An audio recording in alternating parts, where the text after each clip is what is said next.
الحمد لله حمدا كثيرا طيبا مباركا فيه، وأشهد أن لا إله إلا الله وحده لا شريك له، وأشهد أن محمدا عبده ورسوله وصفيه من خلقه وحبيبه، بلغ الرسالة وأدى الأمانة ونصح الأمة وكشف الله به الغمة وجاهد في الله حق جهاده حتى أتاه اليقين. اللهم صل وسلم وزد وبارك عليه وعلى آله وأصحابه وأتباعه وأحبابه وعلى كل من اهتدى بهديه واستنى بسنته إلى يوم الدين. أما بعد، فإن أصدق الحديث كلام الله، وخير الهدي هدي مصطفى صلى الله عليه وسلم، وشر الأمور مهدثاتها، فإن كل مهدسة بدعة، وكل بدعة دلالة، وكل دلالة صاحبها في النار. أجارني الله وإياكم وسائر المسلمين من النار. مسيب جلب تدر بالإسلام باو يتد الله سبحانه وتعالى دو أنا مبرنا دو تاجي فنغون نلا صلى الله عليه وسلم kanko e ɓey nguure makko nden fuu e sahabaɓe makko ɓen e kala wonɗo e laawol ɓeeɗo yo Allah waɗu en e maɓɓe.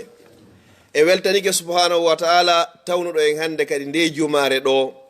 yo Allah yaafo en bakkatuji meɗen ko adi o ƴettitude en. En toriki Allah fatundiyeji kesi e kiɗɗi mawɓe men faati ɓen fuu e kala fatoraɗo, yo Allah taw hara ko yaafede maɓɓe nde woni ko aditi lajal ngal. Mi torike rabbul ibade on wonduɓe e andeji e sohlaji fuu ala wowɗo ittude si wona Allah, yo Allah ittan kala julɗo.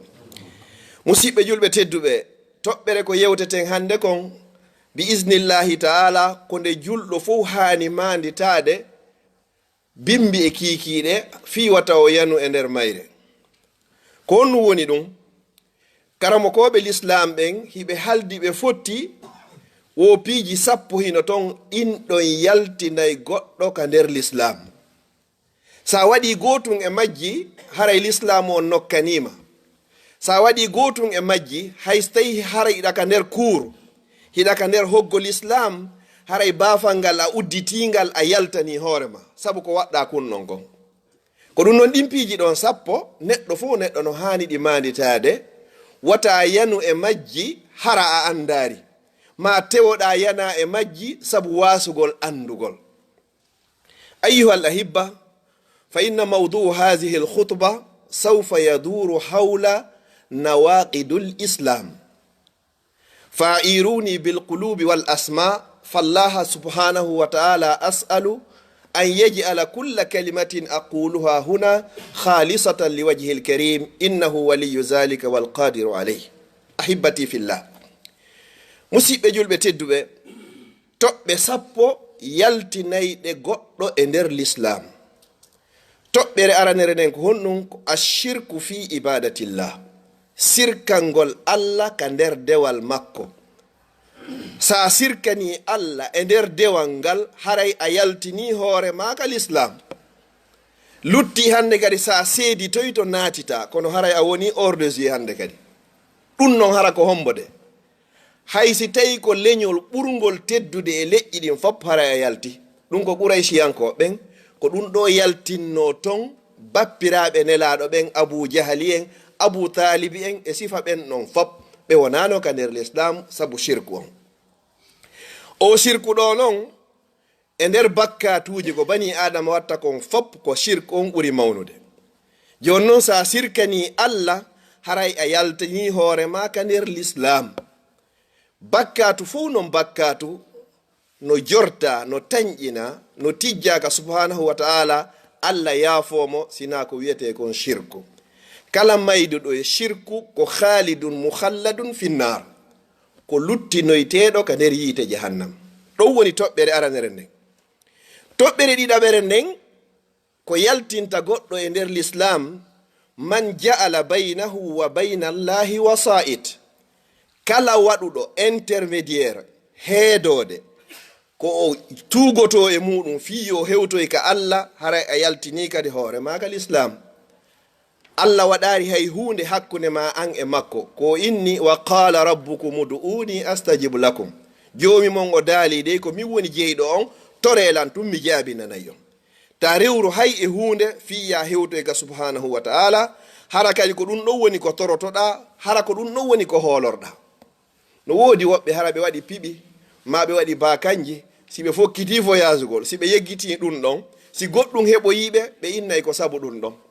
ma hiɓe ƴewi ka oto hino ayatal kursi hino yowa piiji boy hino waɗa toon si ɗum ɗon ittama toon accident waɗi wonay ko sabu ɗum ɗon woni shirku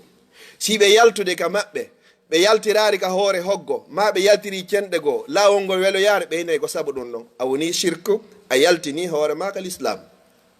allah ini ka qur'an wa ma yuminu aktharuhum billahi illa wahum mushrikun buyno toon hara no juulude no horude no hajjude no zakkude kono ko shirkoɓe buyno toon no juulude no horude no hajjude no zakkude no jokkude anɗan no wadde piiji moƴƴi kono yaltino e nder l'islam anda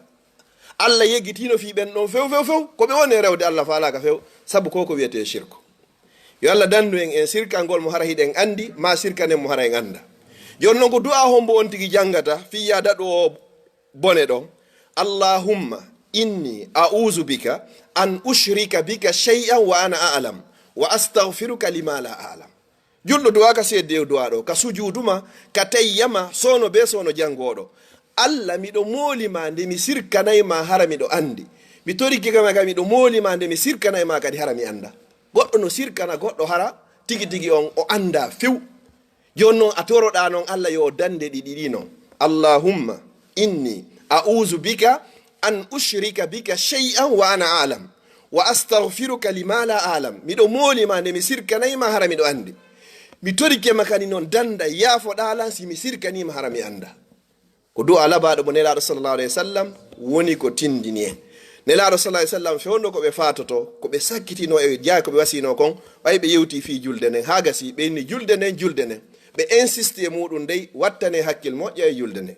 neɗɗo ko jokki wo ko jokki so tawi himo juulude haray yurja minhu hayre haray ɗen jorti e makko moƴƴere so tawi himo juulude kono si goɗɗo yehi ha o abandu ni juulata hande kadi haray tigi on fi makko haray hulɓinike ɓe inni kadi wo ɗen mofti am mi hulaka ɓe rewoyta sana mo ɓawan komi hulaniɓe ko sirku hun toso kun kon sahabaɓe fo inni ko honku woni kun sirku hun toso kun suuɗi kon ɓe inni o ko waɗirgol yiingo waɗirgol fiyo yiyane waɗirgol fiyo nanane waɗirgol fiyo mante waɗirgol fi ko kañum waɗirgol fi hollitagol a waɗi gollal ngal ko yimɓe ɓe yi'anma ɗon kon baraji maɗin ko ɗon woni ko ɗi haaɗi yawmal qiyama a réclamoytaɗi yeeso allah allah inna ko fiyon ɗum waɗirnoɗa o weeƴita ɓernde ma nde ko inna ko waɗirnoɗa ko fiyo inna kaari no moƴƴi kaari himo jangi kaari himo suusi kaaji ko gorko kaari ɗum ɗon wowlanoma amara joddi ka anga haray ɗum ɗon kay gollal ngal moƴƴari ɗum ɗo woni toɓɓere ɗiɗaɓere nden annukta althalisa man lam yukaffiri lmushrikin aw yashukku fi kufrihim aw sahaha mazhabahum toɓɓere tataɓere ko yaltinta goɗɗo kon e nder l'islam ko kala on mo heefirɗineraari sirkoɓɓen yiya goɗɗo koye shirku woni hiɗa andi pellede ko shirku reconnaisse a qirritoɗa wondema ko jokki kon ko gonga hara a yaltiga diina nafere kanko kam ɗiɗi on ma sikkitoɗa ha ɗum nde mi sikka ɗum koko boni ni a yalti kadi ka diina ma inna ko ɓe jokki kon no selli ha goɗɗo dey oɗo tigi on mo wawi lampade oɗo dey mo wawi wirdade ɗo ndiyan saƴa mo wawi wadde ɗum ɗo ɗum koko sellino yeru ko hooliɗamo ɗon kon na dey kanko on o yaltino neɓi ka sirko woni an tigi a yaltiri ka l'islamu sabu ɗum ɗon taw fiyo ɗum a gonginta ɗum ɗon nelaɗo no fenni ɗum ɗon l'islamu innata ɗum ɗon ko fenade an inna ɗum ɗon ko gonga ɗin gongaji ɗon ɗiɗi wawa tabitude haray ko an noon yantiga diina sabu konko fiɓuɗa ɗon o andi ko wiyete diina na gollugol ngol tun ko finde nenka nder ɓernde ko fiɓuɗa ga kon desiduɗa kon ko ɗum allah subhanahu wa taala woni ko ƴettata ɗo woni toɓɓere tataɓere nden e ko yaltinta goɗɗo e nder l'islam mi fillito kala mo heefenɗiniraari shirkoɓe ɓe allah inni ɓeɗo ko shirkoɓe an illa hina ɗum a yaltika diina ma sa sikkitike hay e koɓe jokki kon siko sirku na sirku a yaltika diina ma ɗum a inni ɗum ɗon pellete ko gonga no selli a yaltika diina nayi on mani itaqada anna hadiya nabi sallallahu alayhi wa sallam akbaru min hadiyihi kala on fiɓuɗo wondema ko nelaɗo addi kon hino woodi goɗɗo adduɗo ɓuri ko nelaɗo addi kon a yaltika dina. mi fillito mani itagada anna gayra hadi nabi sallallahu alaihi wasallam akbaru min hadihi aw anna ba'da gayrihi yasau lahu alkhuruju ahsanu min hukmihi. afwan o fiɓa wondema sunna mo nelaɗo addi on no woodi goɗɗo adduɗo ɓuri ɗum ɗon, ma ɗum o fiɓa wondema goɗɗo goo ko jokki kon no moƴƴi ɓuri ko nelaɗo addi kon, ma ɗum wondema ñawoje ko wona waɗede kon ɗen ñawoje ɗon ɓuri e fewde ɓuri ñawoje ɗe nelaɗo addi ɗen. sa fiɓi ɗiɗo tati kadi haray l'islam on nokkanima a woni kadi ga yaasi. mi jonna misal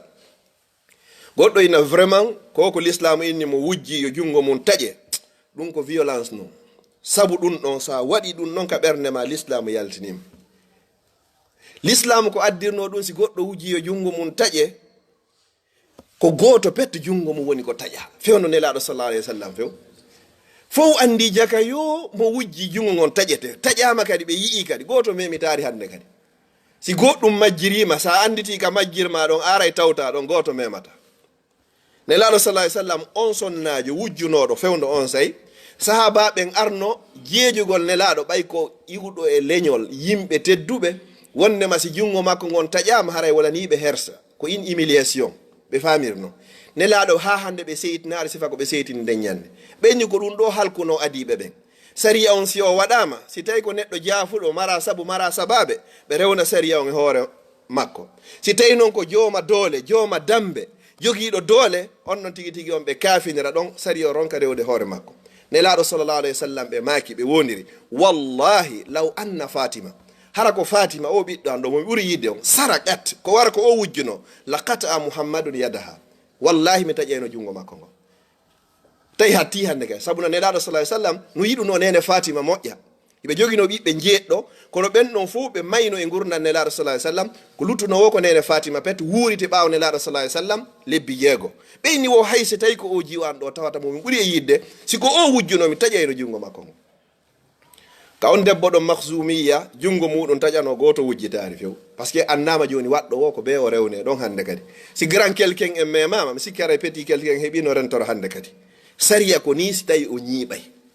ɗum noon kay koye wattan hakkille ko nelaɗo addani en kon sallllahu alayhi wa sallam wa ma atakum rasulu fa husu nelaɗo addanta en allah waɗanta en sariya sina hara ko woni ko moƴƴani. cheikhul islam ibne taymiya o wi wo hara allah weeɓitananno bani adama on o hollimo kala ko heɓata e ko heɓata mo ila yawmil qiyama yiwɗa fof ha ñande mayata wo a heɓatano toon choix ɓurɗo moƴƴude konko allah propose an maɗon ko yon tigui tabite hoore muɗum. jowi on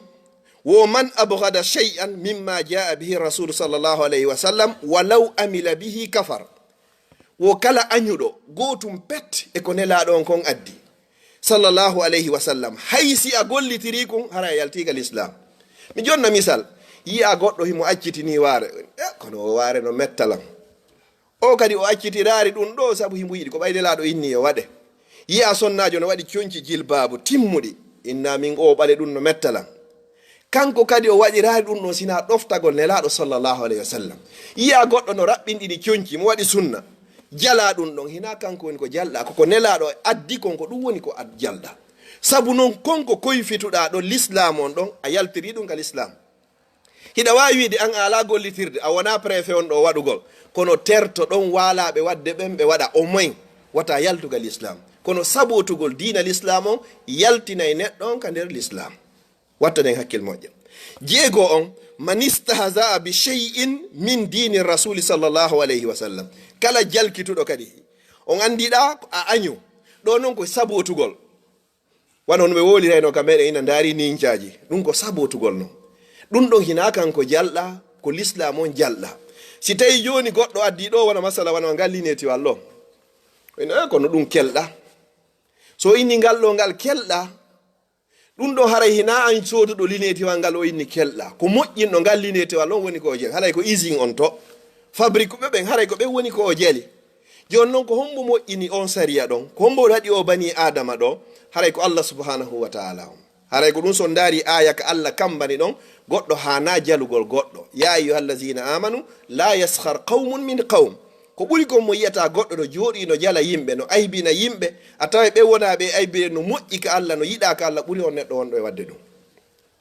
wattanen hakkille on kadi joni noon ɗo goɗɗo nelaɗo sallah masalan ɓe inna sa wiɗo subhanallah nde goɗɗo ini subhanallahi nde wotere wo hara ko hakkil kin e ɓernde nden no yaadi hiɗa andi ko wonɗa e wowlude kon Allah tutante leggal gotal ka nder aljanna sa wi subhanallahi laabi temedere a heeɓi leɗɗe temedere ka nder aljanna goɗɗo noon inna min mi sikkiti ɗum mi sikka ɗum kono woni konno ɗum ɗo fo wolirta konko sikkitiɗa ɗon ko Allah wi kon e ko nelaɗo makko daali kon sabu ɗum ɗon a yaltiri ka l'islam fiyo non ko Allah inni o waɗay o andi ngalɗinirno noon heferɓe ɓen ɓeyni Muhammadu a inni men aljanna gooto mo goɗɗo jonnoyte yanji makko no ɓuri kammul ɗi jeɗɗi e leyɗele ɗen jeɗɗi Muhammadu ha hande a wowlari ko wona gonga ɓuri ɗum ɗo si tawi aljanna bani adama gooto ɓuroye leyɗele ɗen jeɗɗi e kammul ɗen jeɗɗi hara yetimen haray ko honto yiite nge woni par ce que hakkille maɓɓe ɗen ko ɗon hatti zalika mablahu min al ilmi nelaɗo sallallah alih w sallam landiɓe ene si jemma on ari haray ko honto ñalorma woni fewno ni ka wonɗen ɗo hiɗen e ñalorma ko hombo e meɗen woni ko andi ko honto Allah waɗi jemma o la ya'lamuha illa Allah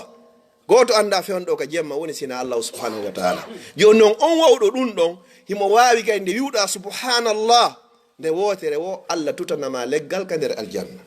na noon fere kan sa watti ɗon subhanallah walhamdulillah wala ilaha illa Allah wallahu akbar wala hawla wala quwwata illa billah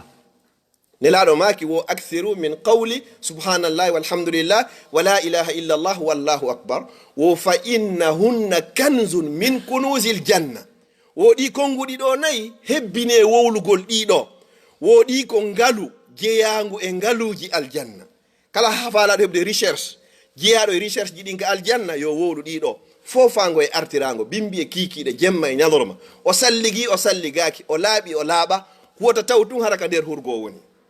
nde andituɗa wiya subhanallah hara noon hakkille ɗen no andi ko wonɗa wolde kon hara na wowlugol hara hakkille ɗen ala ton subhanallah walhamdulillah wala ilaha illa Allah wallahu akbar wala hawla wala quwwata illa billah ko ɗi wiyete albaqiyatu salihat moƴƴi heddotoɗi ɗin ko ɗiɗo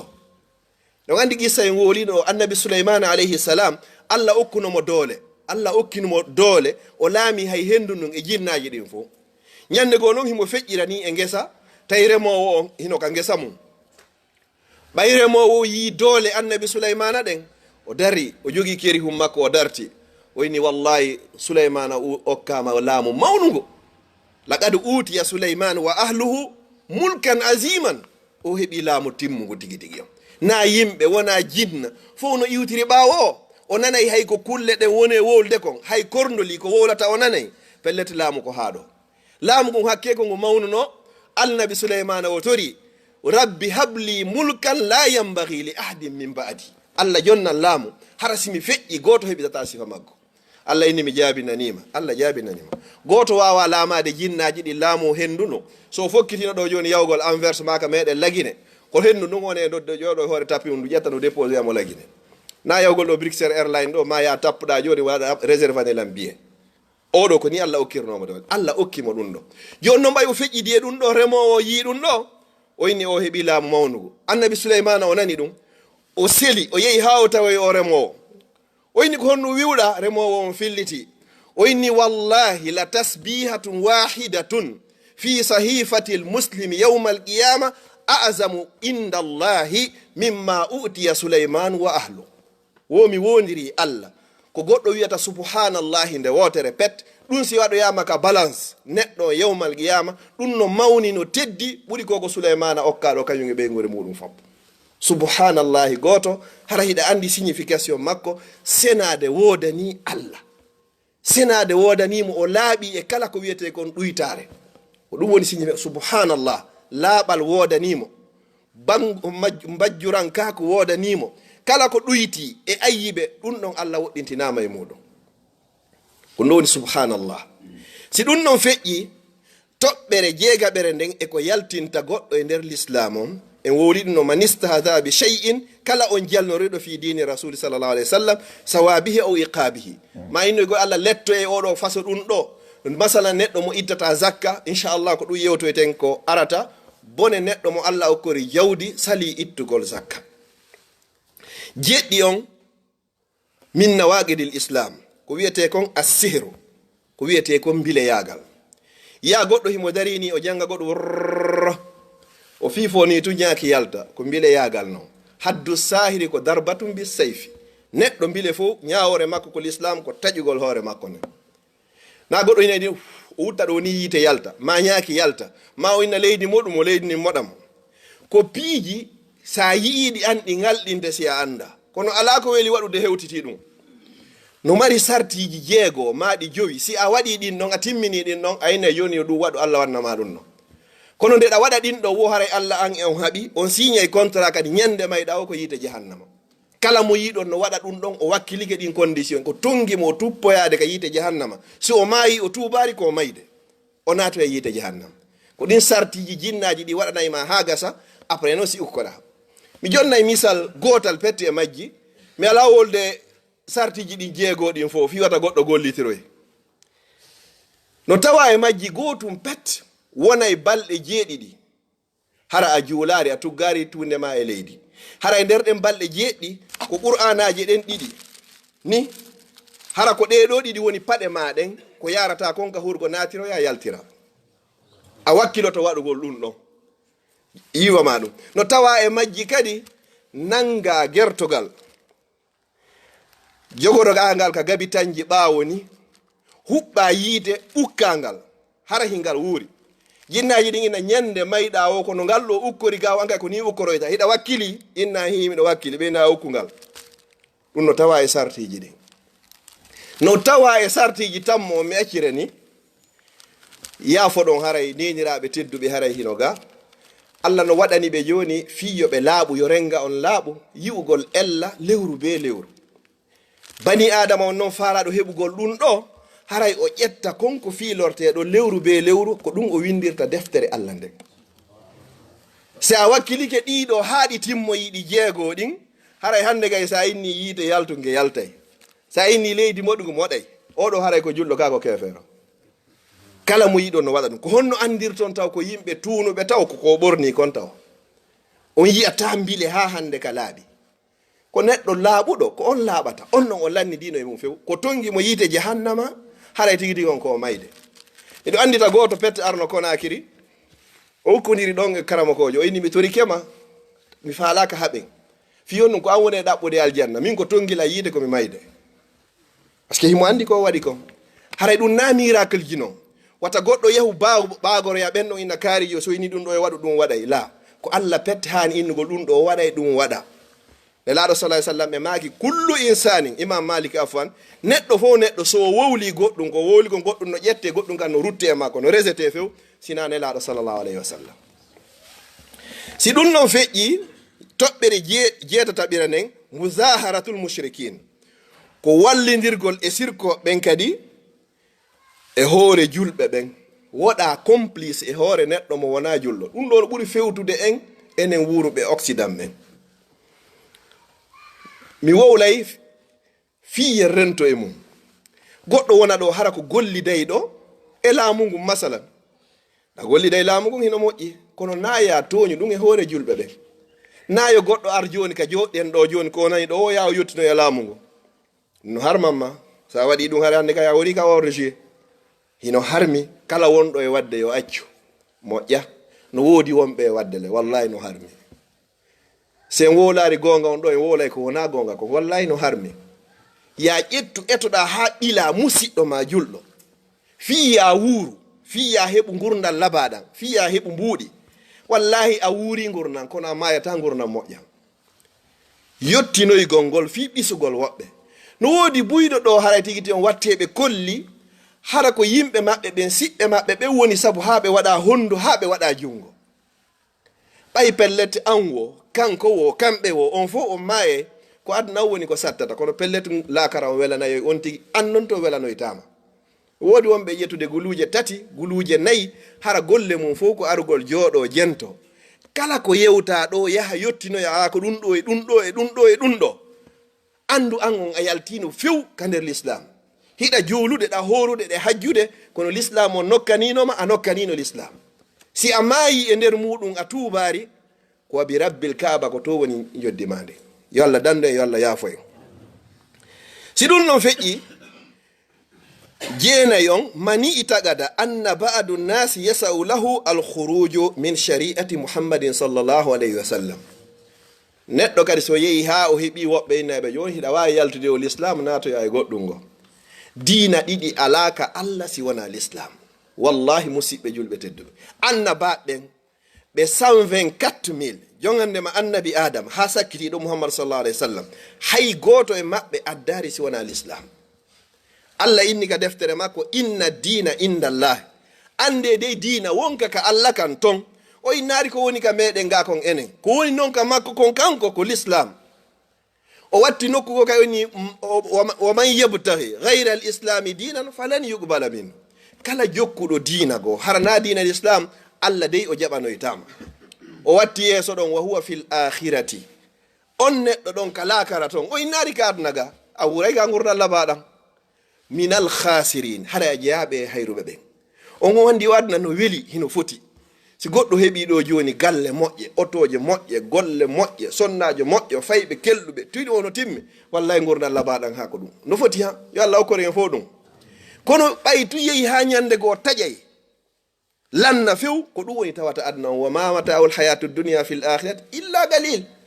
adna on par rapport e lakara on ko gongel ni, fiyon ɗum taƴay. joni noon koko situɗen ɗo fof, sonnajo, fayɓe,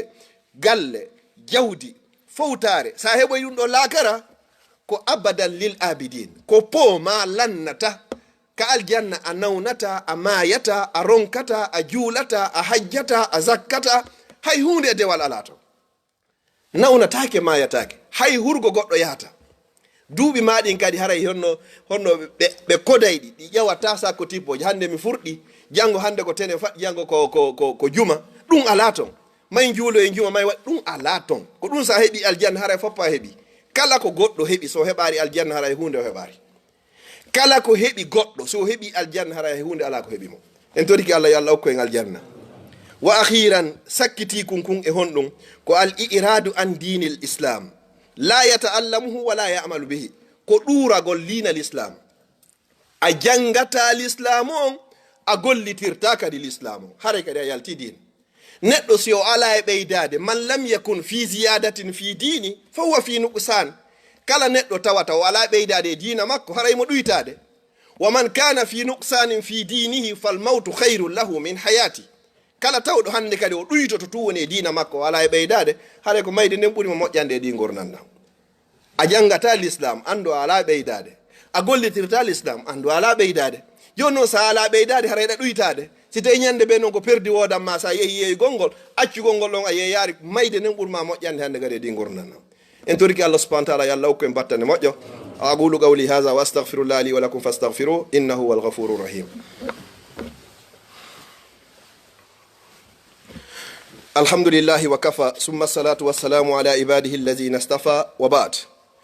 en toriki allah subhanahu wa ta'ala, on wawɗo mo ronkata, yo allah dannu en ukkade nder ɗi piiji 10 yaltinayi ɗo e nder l'islam.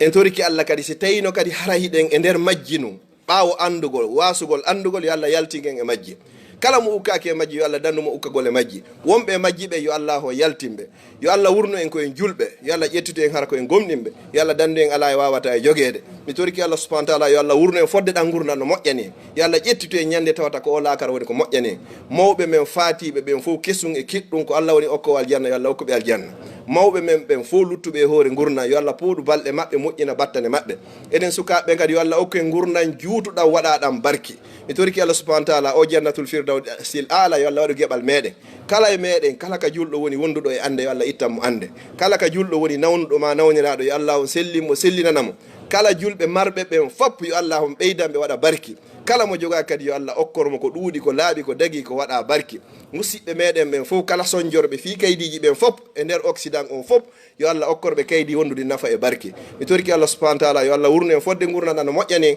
yo allah ƴettito e ñande tawata ko laakara woni ko moƴƴane. aqulu qawli hadha wa astaghfirullah li wa lakum fastaghfiruhu wal ghafurur rahim wa akhiru da'wana anil hamdulillahi rabbil alamin.